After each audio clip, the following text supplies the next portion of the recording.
Ada yang tahu yasinan nggak? Ini kasus sensitif ini. Ya. Tahu yasinan? Ya, saya dilahirkan di Payakumbuh, Pak. Itu pusat Muhammadiyah, ya. Teman-teman Salafi banyak di situ, Majelis Mujahidin banyak di situ, Sufi tarekat juga berjamur di situ. Ramai, ya. Sangat ramai sekali. Dan ini majmuk. Tiba-tiba satu kali ada sahabat kita meninggal orang tuanya.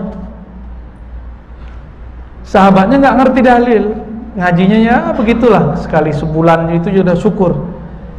Pas ketika sudah meninggal malamnya ada orang baca yasin, tiba-tiba ada seseorang bilang gak boleh baca yasin. Kenapa? Beda. Kan begitu. Wow, dia pakai dalil juga, dalilnya kullu bid'atin dolalah, benar juga dalilnya. Tapi pemahaman terhadap dalil benar nggak? Belum tentu benar. Nah, kita coba cek. Kita nggak usah pakai ustadz sekarang ya. Antum pakai ustadz sekarang kacau, bisa bentrok begini terus. Sekarang coba lihat. Ada yang meragukan Imam Bukhari? Nggak ada. Imam Bukhari punya murid dari Imam Tirmizi. Imam Bukhari punya sahabat namanya Imam Abu Daud, sama-sama ngaji kepada Imam Ahmad. Imam Ahmad itu punya murid Abu Daud. Abu Daud ini hadis-hadisnya unik. Kata Imam Ghazali, semua hadis di dalam Sunan Abu Daud bisa dijadikan dalil. Perkataan itu muncul dari siapa? Bukan dari Ghazali, tapi dari Imam Abu Daud sendiri. Maka Imam Ghazali mengatakan, orang yang ingin menjadi mufti, ahli fatwa, mesti menguasai Sunan Abu Daud, temannya Imam Bukhari. Apa kata Imam Abu Daud? Hadis yang aku tidak komentari, maka hadisnya salih. Apa arti salih? Wa ma sakattu anhu fahuwa salih. Jadi orang Mekah dapat kitabnya Imam Abu Daud. Abu Daud bukan orang Mekah, Pak, orang Sijistan. Orang Sijistan, ya.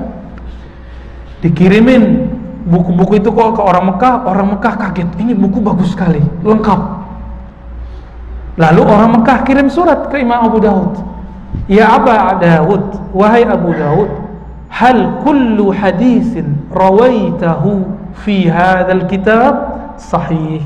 Apakah semua hadis yang kamu riwayatkan dalam kitab ini sahih? Apa jawaban beliau? Wa ma sakattu anhu fahuwa salih. Yang aku tidak komentari itu hadisnya saleh. Saleh artinya apa? Boleh dipakai, boleh diamalkan, karena ada ulama salafus saleh yang mengamalkannya.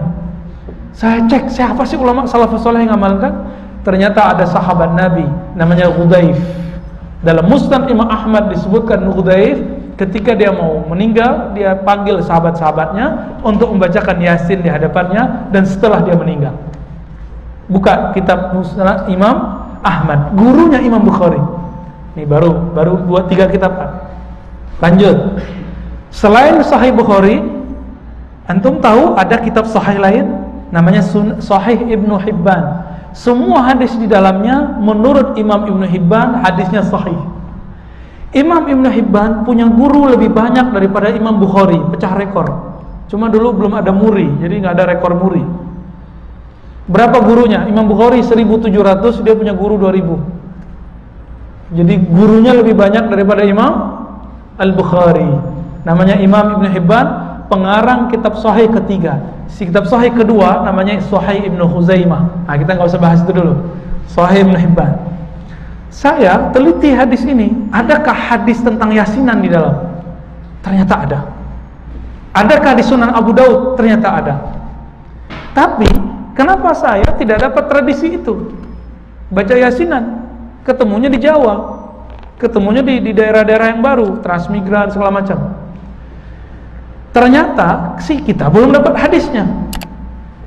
Ibnu Hibban mengatakan dari Nabi SAW, Iqra'u Yasin ala mautakum.